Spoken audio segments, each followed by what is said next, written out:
Hello YouTube, hello Breakfast Club. So I found an old thumb drive that I thought I'd lost forever. I lost it about a year ago. And I was going through it and I found something very interesting. It's a comment by Thunderfoot from many years ago on an old video of his. Let's take a look. I'm fully aware that even though the Nazis may have been pretty close to evil, the German army, in a large part, nothing of the sort. However, while I shed no tears for the Jews wiped out by the Nazis, I fully acknowledge this as an inhuman war crime. Nor does the fact that such crime have been committed previously in any way make it right to ignore such crime in the present. Right. So Thunderfoot won't shed a tear for the Jews killed by the Nazis. I mean, you read it, folks, and I will put a link in the description to the video that he said this in. Now, at least we finally have proof that he acknowledged the Holocaust as an inhuman war crime, because in more recent times he's refused to do that. The Nazis were pretty close to being evil, huh? Well, in that case, no one has ever been evil, Thunderfoot, because no one can achieve evil if the Nazis somehow didn't do it, right? Oh, shit. Fuck me and my fat ass. The Muslims are evil, aren't they? Because remember, kiddies, according to Thunderfoot, merely being a Muslim is a hate crime. German army, nothing of the sort. Now, this is the denial part of the whole thing. There are some people who seem to think that the main German army, the Wehrmacht, didn't do anything wrong and all they did was just follow orders to invade other countries.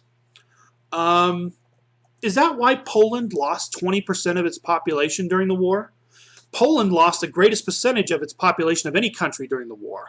And Poland didn't just lose a lot too, but so did the Soviet Union during Operation Barbarossa. 3.5 million Soviet soldiers died, and many of them were hauled off to the death camps and gassed because Hitler felt that Eastern Europeans were not Aryan, that they were Slavic peoples and they were a step below them. So Hitler didn't have any problem mass killing them. And actually, while I'm talking about that, I should make a side note here. There's another link in the description. Thunderfoot seems to like Erwin Rommel, Nazi war general Erwin Rommel, and has even engaged in denialism regarding Rommel being a Nazi thug. Thunderfoot has even claimed that Rommel was some sort of humane man who never violated any human rights whatsoever. Is that why Rommel took part in the invasion of Poland? I mean, where was his human rights then?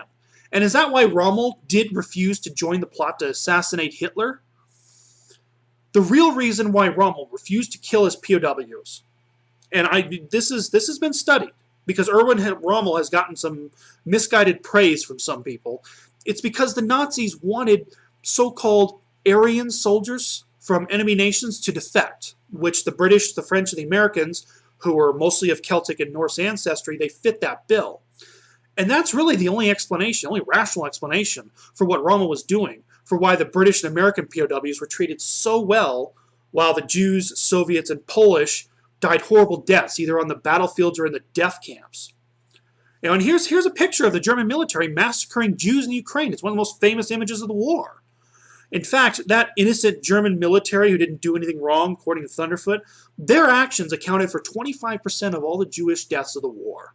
Not all Jews were hauled off to the camps and gassed, or died of labor or whatever. And to be honest with you, had Rommel survived the war, he would have been hanged with the rest of them. So for those of you out there who seem to think Thunderfoot is some sort of good person who's just like this reverse broken watch who's wrong once in a while, remember this.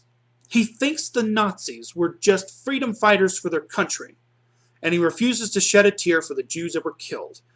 Don't get me wrong, there were legitimate criticisms of the winners of World War I and the things that they did to Germany, but there's no excuse for what the Nazis did, period. And, I'm going to put another link in the description. This is the most difficult video to watch I've ever seen on YouTube. And, I want people to understand, yes, the capitalists who won World War I and World War II, the British, the French, and the Americans, in many ways they were no better morally than the Nazis and communists they beat, but that's just beside the point. This is why, Thunderfoot, I can't wait for the white men at the top of the atheist community, the Four Horsemen, and then people like you and Pat Condell. I can't wait for you guys to hurry up and pass away so that more women and non-whites can take their proper seat at the table. And for those of you out there who are still friends with Thunderfoot, seriously, from the bottom of my heart, fuck you. You people really are terrible. I'd like to think that I tolerate many different opinions among friends, even longtime friends that I've been friends with since childhood. But Nazi denialism simply is never going to be one of them. And notice I'm saying Nazi denialism, not Holocaust denialism. I'm splitting up some hairs here, but there is a distinction to be made there. But still, if you're friends with Thunderfoot from here on, if you're actually willing to tolerate that out of somebody, I got nothing to do with you. Okay? And that's really all I have to say about that, because I'm now at 5.5 minutes. Steve, I do believe you're going to be up next, and the rest of you all Breakfast Clubbers, I'll see you next week.